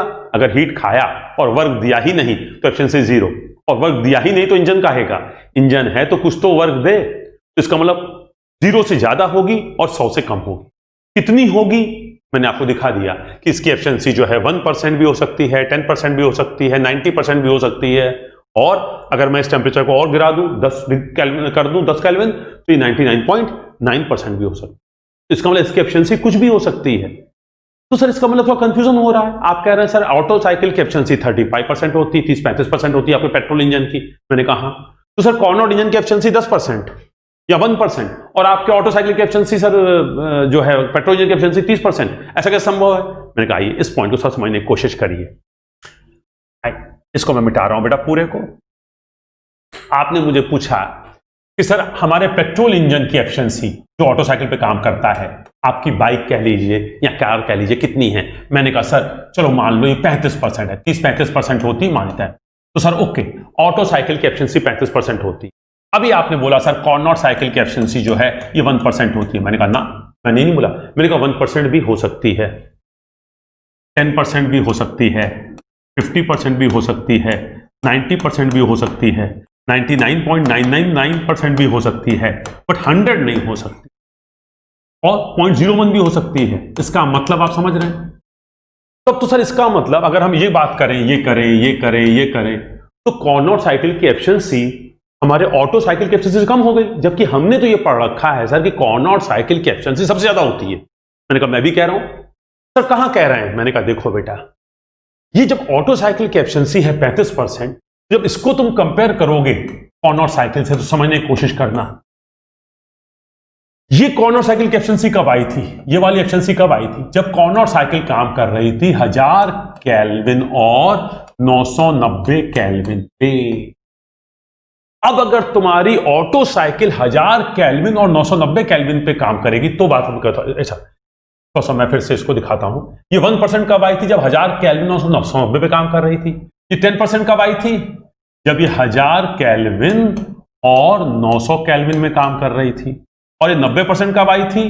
जब ये 1000 केल्विन और 100 केल्विन के बीच में काम कर रही थी। अब मेरी बात को समझने की कोशिश करना कि अगर ऑटो साइकिल 1000 केल्विन और 990 केल्विन के बीच में काम करेगी तो उसकी एफिशिएंसी 1% भी नहीं आएगी, 1% से कम आएगी। अब अगर ऑटो साइकिल ये वाला 1000 केल्विन और 900 केल्विन पे काम करने की कोशिश करेगी तो उसकी एफिशिएंसी 10% नहीं आएगी, 10% से भी कम आएगी। अब अगर हमारी ऑटो साइकिल 1000 केल्विन और 100 केल्विन के बीच में काम करने की कोशिश करेगी तो उसकी एफिशिएंसी 90% नहीं आएगी, 90% से कम आएगी। इसका मतलब जब हम कह रहे हैं ऑटो साइकिल की एफिशिएंसी 35% है तो हमने आपको TS/TL तो बताया नहीं है। अगर मान लीजिए इस वक्त जो हम 35% कह रहे हैं इसका TS था 1000 केल्विन और TL था 100 केल्विन, तो 1000 केल्विन TS था, 100 केल्विन TL था, इसके बीच में काम करके इसने 35% एफिशिएंसी दे दी तो कौन सी बड़ी बात है? अगर 1000 केल्विन और 100 केल्विन के बीच में काम करती मेरी कॉर्नर साइकिल तो एफिशिएंसी देती हमें 90%। तो अब मतलब समझने की कोशिश कीजिए कि दिए हुए टेम्परेचर रेंज में अगर सेम टेम्परेचर रेंज में कॉर्नर काम करे और सेम टेम्परेचर में ऑटो, डीजल, डुअल कोई भी साइकिल काम करे तो कॉर्नर साइकिल की एफिशिएंसी ज्यादा आएगी। इसका मतलब अगर ये 1000 केल्विन और 990 केल्विन के बीच में कॉर्नर साइकिल काम कर रही है और वो 1% दे रही है, तो अगर 1000 केल्विन और 990 केल्विन के बीच में ऑटो साइकिल काम करेगी तो 1% नहीं दे पाएगी, उससे कम देगी। कोई भी टेम्परेचर ले लो, ये 1000 केल्विन और 100 केल्विन के बीच में काम कर रही है कॉर्नर साइकिल और हमें 90% दे रही है, तो अगर 1000 केल्विन और 100 केल्विन के बीच में ऑटो साइकिल काम करेगी तो 90 से कम देगी। इसका मतलब किसी भी फिक्स टेम्परेचर रेंज में अगर दोनों के लिए टेम्परेचर सेम होगा तो कॉर्नर की इंजन की एफिशिएंसी हाईएस्ट आएगी। अब मैं इसको लैंग्वेज के रूप में आपको जवाब दे रहा हूं। अब इसका मतलब देखिए बेटा, हम कह क्या रहे हैं? सर इसकी एफिशिएंसी कितनी होती है? तो हमने कहा देखिए बेटा, ईटा सी जो है फिक्स नहीं है, 100 नहीं होगी, 100 से कम होगी और 0 से ज्यादा होगी। सर ये सब बात नहीं, कितनी होगी? मैंने कहा बेटा ये नहीं कहा जा सकता, लेकिन ये जरूर कहा जा सकता है। जरा देखिएगा मैं क्या लिख रहा हूं, corner cycle gives maximum efficiency between given temperature range। इसका मतलब समझने की कोशिश कीजिए कि अगर 1000 केल्विन और अभी थोड़ी देर पहले देखा था हम लोगों ने 990 केल्विन के बीच में काम करेगी तो कॉर्नोट साइकिल देगी 1%। और अगर इसके बीच में कॉर्नोट साइकिल 1% देगी तो दुनिया की कोई भी cycle, Otto cycle, diesel cycle, dual cycle, Rankine cycle, Bell Coleman cycle, Brayton cycle, linear cycle, इसमें से कोई भी साइकिल जो है वो 1% नहीं दे पाएगी। आप लोगों ने थोड़ा सा साइकिल्स का आइडिया लिया है, आपने देखा है कॉर्नोट के बराबर दो साइकिलें और होती हैं, ईटा सी बराबर ईटा एस बराबर ईटा ई। मतलब अगर स्टर्लिंग साइकिल काम करेगी 1000 और 990 में, एरिक्सन साइकिल काम करेगी 1000 और 990 में, तो ये कॉर्नोट के बराबर एफिशिएंसी दे देंगे। बट इसके अलावा अगर कोई भी साइकिल काम करेगी तो वो 1% एफिशिएंसी भी नहीं दे पाएगी। मींस अगर टेम्परेचर रेंज सेम है तो सबसे अच्छी साइकिल, सबसे एफिशिएंट साइकिल क्या है? कॉर्नोट साइकिल है। इसका मतलब दिए हुए टेम्परेचर रेंज में, दी हुई परिस्थितियों में सबसे एफिशिएंट साइकिल कॉर्नोट साइकिल है। अब परिस्थितियां तुम्हारी पास पास हैं, टीएसटीएल पास है तो एफिशिएंसी कम आएगी, टीएसटीएल दूर है एफिशिएंसी ज्यादा आएगी, टीएसटीएस और दूर है तो एफिशिएंसी और ज्यादा आएगी, और दूर है तो एफिशिएंसी और ज्यादा आएगी। अभी आपने देखा 1000 और 990 1%, 1000 और 900 10%, 1000 और 500 करेंगे तो आएगा 50%, 1000 और 100 आएगा 90%, 1000 और 990 आएगा 99%। इसका मतलब इस टेम्परेचर रेंज को चेंज करते जाओगे एफिशिएंसी चेंज होती आएगी। लेकिन जिस भी टेम्परेचर रेंज की बात कर रहे हो उसमें जो कॉर्नोट ने परफॉर्मेंस दे दिया, जो एफिशिएंसी कॉर्नोट ने दे दी, दूसरी कोई भी साइकिल इससे ज्यादा नहीं दे सकती। हां, स्टर्लिंग और एरिक्सन इसके बराबर दे सकती हैं, लेकिन बाकी साइकिल तो इससे कम देंगी। इसका मतलब ऑटो साइकिल की एफिशिएंसी जो मैं कह रहा हूं 35% आ रही है, तो जिस टेम्परेचर में ऑटो साइकिल काम कर रही होगी और 35% दे रही होगी, उस टेम्परेचर में अगर कॉर्नोट साइकिल काम करेगी तो 35 से ज्यादा देगी। तो इसका मतलब Carnot cycle gives highest efficiency between the given temperature limits. या दूसरे शब्दों में कह सकते हैं, कोई भी दुनिया की साइकिल की एफिशिएंसी कॉर्नोट से ज्यादा नहीं हो सकती है यदि वो सभी सेम टेम्परेचर रेंज में काम करें। सेम टेम्परेचर रेंज में कार्य करने वाली सबसे एफिशिएंट साइकिल कौन सी है? कॉर्नोट साइकिल। क्या इससे एफिशिएंट कोई और है? सर कोई नहीं है। क्या इसके बराबर कोई है? यस सर, इसके बराबर दो हैं। कौन कौन सी? स्टर्लिंग और एरिक्सन। क्या इससे ज्यादा कोई है? सर कोई नहीं है। इसका मतलब दिए हुए टेम्परेचर रेंज में कॉर्नोट साइकिल से ज्यादा एफिशिएंसी प्राप्त नहीं की जा सकती। इतनी बात समझ में आई है तो हम आगे चलेंगे। अब ये स्टेटमेंट बेटा आगे हो सकता है हम कई बार इस्तेमाल करेंगे। पहली बार मैंने आपके दिमाग में भरने की कोशिश की है, अगर पहली बार में समझ में आ गया तो वो अच्छी बात है, और नहीं तो आगे देखते हैं। अब बेटा हम लास्ट इसके टॉपिक पे चलते हैं। तो हम लोगों ने इस चीज को डिस्कस कर दिया। अब देखिए सर, इस कॉर्नोट साइकिल को सर जो एफिशिएंसी कॉर्नोट साइकिल बताएगा सर, वो कभी हम प्राप्त तो कर नहीं सकते। मैंने कहा ना। तो फिर सर कॉर्नोट साइकिल को पढ़ने की सार्थकता क्या है, सिग्निफिकेंस क्या है? तो सिग्निफिकेंस का मतलब होता है सार्थकता। सर इसका इतना हल्ला क्यों है, सार्थकता क्या है कॉर्नोट साइकिल की? तो मैंने कहा जरा इसको समझने की कोशिश कीजिए, बहुत इंपॉर्टेंट है। कॉर्नोट साइकिल जो है वो बेंचमार्क है। बेंचमार्क का मतलब कह सकते हैं आप मानक। कॉर्नोट साइकिल क्या है? एक मानक है एफिशिएंसी का। किसका? एफिशिएंसी का मानक है। किसमें? इंजन की फील्ड में। इंजन की दुनिया की फील्ड में जो दक्षता है या एफिशिएंसी है उसका एक मानक है। इसका मतलब क्या हुआ देखिए, it is used to check the claims. Claims का मतलब होता है दावा, मेड बाय डिफरेंट मैन्युफैक्चरर्स। जो बेटा इंजन बनाने वाले बहुत निर्माता होते हैं, उनका जो दावा होता है उसको चेक करने के लिए काम आती है हमारी कॉर्नोट साइकिल की एफिशिएंसी। कैसे करते हैं? उसकी एफिशिएंसी को कॉर्नोट साइकिल से कंपेयर करते हैं। अब बेटा इसको एक्सप्लेन करने के लिए मैं थोड़ा सा एक एग्जाम्पल है उसको लूंगा, बट उसके पहले मैं थोड़ा सा आपको एक प्रश्न उठाना चाहता हूं और उसके बाद आप उसका जवाब देंगे तो बड़ा अच्छा रहे। मैं एक स्टेटमेंट दे रहा हूं, पढ़ाई से थोड़ा हटके मैं एक स्टेटमेंट दे रहा हूं बेटा। स्टेटमेंट का मतलब एक कथन है, बल्कि मुझे स्टेटमेंट नहीं बोलना चाहिए, मैं क्लेम कर रहा हूं, मैं दावा कर रहा हूं। आपको मेरा दावा बताना है कि ये ट्रू है कि फॉल्स। ये ट्रू है कि फॉल्स, आपको ये बताना है। अब मैं दावा क्या कर रहा हूं बेटा, मैं इलाहाबाद में जो इलाहाबाद पॉलिटेक्निक है जिसका नाम IRT है, मैं उससे पढ़ा हुआ हूं। मैं 1985 का डिप्लोमा होल्डर हूं। तो मैं आपसे कह रहा हूं, जब मैं फाइनल ईयर में था IRT में, तो मैंने 100 मीटर की रेस में हिस्सा लिया। मैं ये दावा कर रहा हूं, मतलब मैं एक दावा कर रहा हूं आपके सामने, आपको ये बताना है कि मेरा ये दावा सही है या गलत। तो मैं ये दावा कर रहा हूं कि मैं जब 1985 में था तो 100 मीटर की दौड़ में हिस्सा लिया था, और उसमें मैंने 100 मीटर की दौड़ जो है 7 सेकंड्स में पूरी की थी। अब आपको मेरे इस दावे को या तो सच कहना है या झूठ कहना है, या मेरे दावे की सत्यता को चेक करना है।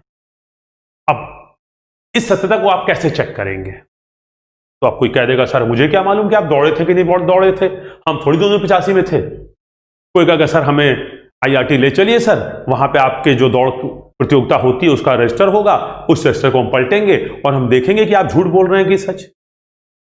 तभी तो मालूम चलेगा सर, हम लोग तो थे नहीं, अब आप जो माने बोलते रहिए।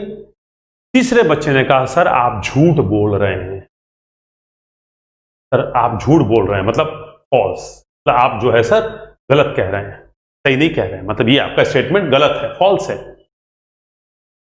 मैंने कहा, भाई तुम्हें कैसे मालूम? मैं दौड़ा 7 सेकंड में। उसने कहा, नहीं सर, अगर 7 सेकंड में आप दौड़े होते तो दुनिया में 100 मीटर का वर्ल्ड रिकॉर्ड आपके नाम होता। इसका मतलब उस बच्चे ने मेरे कथन को कैसे चेक किया? उस बच्चे ने देखा कि आज तक 100 मीटर का जो वर्ल्ड रिकॉर्ड है, बेटा मुझे मालूम नहीं है, शायद 9.4 सेकंड वगैरह कुछ है। तो उस बच्चे को मालूम है कि वर्ल्ड रिकॉर्ड 100 मीटर का 9.4 सेकंड है। और कृष्णानी सर 1985 में 7 सेकंड में दौड़े थे, तब तो आज तक किताबों में इनका नाम होता कि 7 सेकंड के 100 मीटर में इन्होंने रेस पूरी की थी तो वर्ल्ड चैंपियन होते, इनके नाम रिकॉर्ड होता। लेकिन ऐसा तो है नहीं। इसका मतलब उस बच्चे ने क्या किया? उस बच्चे ने मेरे दावे को 100 मीटर का जो स्टैंडर्ड है, जो वर्ल्ड रिकॉर्ड है, उससे चेक किया, और उसको चेक करने के बाद उसने कहा, नहीं सर ये हो ही नहीं सकता, क्योंकि आप जो दावा कर रहे हैं वो वर्ल्ड रिकॉर्ड को भी तोड़ दिया आपने, क्योंकि ऐसा नहीं। लेकिन अगर मान लीजिए मैंने कहा होता कि मैंने 17 सेकंड में रेस पूरी की थी, तब ये मेरी बात को कह नहीं पाता। हो सकता है 17 में हम दौड़े थे कि नहीं पता नहीं, तो 27 सेकंड में दौड़े हूं, पर 17 के सेकंड में मैं कहता तो कहता सर हो सकता है, नहीं भी हो सकता है, मुझे क्या पता। लेकिन जैसे ही मैंने 7 सेकंड कह दिया, मतलब मेरे दावे को चेक किया गया वर्ल्ड रिकॉर्ड से, और मैंने फेंकने में थोड़ा ज्यादा ही फेंक गया, 7 सेकंड बोल गया। 17 सेकंड बोला होता तो शायद आप बर्दाश्त कर लेते कि हाँ सर हो सकता दौड़े होंगे, पर मैंने 7 सेकंड फेंक दिया, तो इसका मतलब मैंने अपना दावा इतना सफेद झूठ बोल दिया कि वर्ल्ड रिकॉर्ड है 9.4 सेकंड, और मैंने बोल दिया 7 सेकंड, तो मेरा झूठ तुरंत पकड़ा गया, IRT जाने की जरूरत ही नहीं पड़ी। यही काम हम करने जा रहे हैं कॉर्नर साइकिल के साथ। तो कॉर्नर साइकिल क्या करता है? इंजन निर्माता की दक्षता को चेक करने के लिए इस्तेमाल होता है। कैसे होता है देखिए, तो मेरी बात समझ पाए कि आप लोगों ने मेरे दावे को, जो 7 सेकंड में मैं दौड़ा था, इस दावे को आपने कह दिया सर झूठ बोल रहे हैं आप, मुझे पकड़ लिया आपने। क्यों? चूंकि आपने मेरे दावे को, मेरे टाइम को वर्ल्ड रिकॉर्ड से कंपेयर किया, और आपने देखा ये तो वर्ल्ड रिकॉर्ड के भी ऊपर निकल रहे हैं, इसका मतलब झूठ बोल रहे हैं। आइए अब इस चीज को हम जरा अपने कॉर्नर साइकिल पे दिखाने की कोशिश करते हैं। इसका मतलब बेटा देखिए कि कॉर्नर साइकिल का इस्तेमाल हम क्या करते हैं। कोई भी इंजन मैन्युफैक्चरर है, वो कह रहा है सर मेरे इंजन की एफिशिएंसी इतनी है, तो आप क्या कहेंगे? झूठ बोल रहे हो। नहीं भाई, तो तुम्हारे इंजन की एफिशिएंसी इतनी है, तुमने टेस्ट किया होगा, चलो हम मान लेते हैं तुम्हारे इंजन की एफिशिएंसी है, लेकिन हमारे कुछ प्रश्नों का जवाब दो, फिर हम मानेंगे तुम्हारी बात सही है कि नहीं। हम तुम्हारे दावे को चेक करेंगे। कैसे करते हैं? आइए एक सवाल देखें, समझ में आ जाएगा। क्लेम, एक दावा किया, एनी हीट इंजन, एक हीट इंजन है जो कार्य कर रहा है 327 डिग्री सेंटीग्रेड और 27 डिग्री सेंटीग्रेड के बीच में। एक हीट इंजन है, एक हीट इंजन है जो काम कर रहा है 327 डिग्री सेंटीग्रेड और 27 डिग्री सेंटीग्रेड के बीच में। तो ये क्या हो जाएगा? लो टेम्परेचर, और ये क्या हो जाएगा? High temperature. ओके, अब ये कह रहा है ये प्रोड्यूस करता है, कितना वर्क देता है? सर वर्क देता है 60 joule. After consuming 100 joule of heat, heat कितनी खाता है? Sir 100 joule. इसका मतलब इस इंजन की एफिशिएंसी कितनी है? इस इंजन की एफिशिएंसी क्या हुई? एफिशिएंसी बराबर होती है वर्क अपॉन हीट। वर्क कितना दे रहा है? 60 जूल। हीट कितनी खा रहा है? 100 जूल। एफिशिएंसी कितनी आ गई? 0.6, मतलब कितनी आ गई? 60%। इस इंजन की एफिशिएंसी 60% आई, जो ये कह रहे हैं उसके हिसाब से। अब हमने कहा कि भाई ये जो इंजन है किस टेम्परेचर में काम कर रहा है? तो उन्होंने कहा साहब हाई टेम्परेचर 327 डिग्री सेंटीग्रेड है, केल्विन में चेंज करेंगे तो क्या हो जाएगा 327 प्लस 273 बराबर कितना हो जाएगा ये बेटा, ये हो जाएगा 600 केल्विन। और इसको चेक करेंगे तो कितना हो जाएगा ये हो जाएगा 27 प्लस 273 बराबर ये हो जाएगा 300 केल्विन। इसका मतलब बेटा ये हुआ कि जो लो टेम्परेचर है वो है 300 केल्विन और जो हाई टेम्परेचर है वो है 600 केल्विन। अब जरा समझने की कोशिश कीजिए कि ये इंजन 600 केल्विन और 300 केल्विन के बीच में काम कर रहा है और 100 जूल हीट खा के 60 जूल वर्क दे रहा है। अगर 100 जूल हीट खा के 60 जूल वर्क दे रहा है तो इसकी एफिशिएंसी हो गई 60%। और किस टेम्परेचर में काम कर रहा है, काम कर रहा है 600 केल्विन, 50 केल्विन, 600 केल्विन और 300 केल्विन में। तो अब हमने सोचा ओके, दुनिया का सबसे अच्छा इंजन, काल्पनिक इंजन, आदर्श इंजन जिसमें सारी बातें अच्छी अच्छी थी, कोई लॉसेस भी नहीं थे, अगर वो काम करता 600 और 300 के बीच में तो इस टेम्परेचर में काम करने वाले कार्नोट इंजन की एफिशिएंसी कितनी होती, 1 माइनस TL अपॉन TH। अब यहां पे 1 माइनस TL कितना हो जाएगा बेटा 300, TH कितना हो जाएगा 600, 300 बटे 600 कितना हो जाएगा 1/2, ये हो जाएगा 1 माइनस 0.5, तो आएगा क्या 0.5 का मतलब 50%। इसका मतलब समझिए कि जो इंजन निर्माता है वो ये दावा कर रहा है कि मेरा इंजन 600 केल्विन और 300 केल्विन के बीच में काम कर रहा है और 100 जूल हीट खा के 60 जूल वर्क दे रहा है। 100 जूल हीट खा के 60 जूल वर्क दे रहा मतलब एफिशिएंसी 60% दे रहा है। तो आपने कहा ठीक है भाई 60% दे रहा है, किस टेम्परेचर पे काम कर रहा है 600 और 300 केल्विन पे। तो आप समझ गए कि झूठ बोल रहा है। क्यों, ये हो ही नहीं सकता कि वो 60 जूल वर्क देगा 100 जूल खा के। क्यों, क्योंकि अगर 600 केल्विन और 300 केल्विन के बीच में दुनिया का सबसे एफिशिएंट इंजन, सबसे ज्यादा एफिशिएंसी देने वाला इंजन, वो भी काल्पनिक जो था, जो बना ही नहीं या बन ही नहीं सकता, वो भी अगर काम करता तो कितनी एफिशिएंसी देता 50%। वो देता 50% अगर होता तो, और इनका इंजन दे रहा है 60%, ऐसा तो हो ही नहीं सकता। इसका मतलब कि इनका दावा क्या है, ये क्लेम है कि ट्रू है कि फॉल्स। सर ये दावा झूठा है, ये दावा झूठा है। कैसे मालूम किया आपने इनका दावा झूठा है? आपने इनके इंजन की एफिशिएंसी को उस टेम्परेचर पे, जो ये कह रहे थे, उस टेम्परेचर पे काम करने वाले कार्नोट इंजन की एफिशिएंसी से कंपेयर किया। आपने कैसे मेरे दावे को झूठा सिद्ध किया था? आपने मेरे कथन को 7 सेकंड को 100 मीटर की रेस के वर्ल्ड रिकॉर्ड से कंपेयर किया था और कह दिया था सर आपका दावा झूठा है। सिमिलरली हमने इंजन वाले के दावे को कैसे किया? उस इंजन वाले का जो दावा था एफिशिएंसी का, उसको हमने उस टेम्परेचर में काम करने वाले champion engine, world record holder engine से कंपेयर किया। जब वो 50% दे रहा है तो ये 60 कैसे दे सकता है? इसका मतलब दावा गलत हो गया। मेरी बात को पकड़ पाए? अब सपोज कीजिए कि अगर उस इंजन निर्माता ने ये कहा होता कि मेरा इंजन ऐसे ऐसे काम कर रहा है और 60 जूल की जगह उसने कहा होता ये 40 जूल वर्क दे रहा है। अगर वो ये 40 जूल कहा होता तो हम क्या करते? हम यहां रख देते 40 बटे 100, हमारा यह आता 0.4, एफिशिएंसी आती 40%। तो हम कह सकते थे हाँ भाई ठीक है, अगर इस टेम्परेचर में कार्नोट इंजन 50% दे रहा है तो आपका इंजन तो कार्नोट है नहीं, वो तो आदर्श इंजन है जिसमें रिवर्सिबल है, फ्रिक्शन नहीं है। आपके इंजन में घर्षण भी होगा, कई लॉसेस भी होंगे, तो आपका इंजन 50 से कम दे रहा है, आप कह रहे हैं, तो हो सकता है आप सही हो। चल के चेक करते हैं, कम से कम जाके देखना पड़ेगा। लेकिन हो सकता है सही हो सकता है गलत हो।